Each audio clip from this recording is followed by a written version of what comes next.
La la la la la la la la la la la.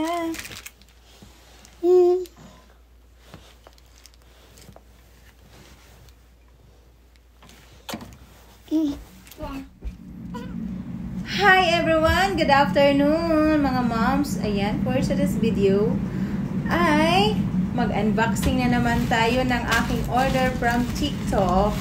Kasi for today's video ay may share ako sa inyo itong in-order ko na hikaw.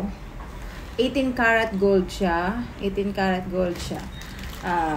Hindi man siya ganun kamahal, pero syempre parang investment mo na rin siya, 'di ba? Kasi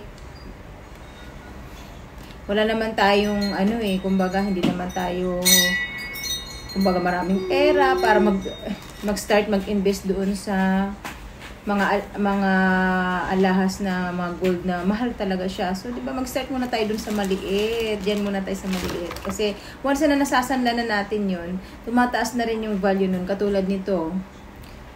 Dati lang 'to, yung sanla.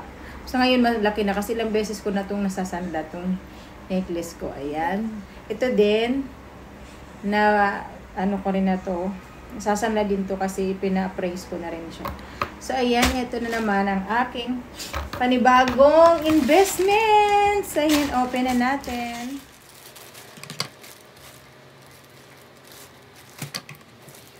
You say that I'm psychotic, but then you like it like that. It's like every time the conversation changes and I want you right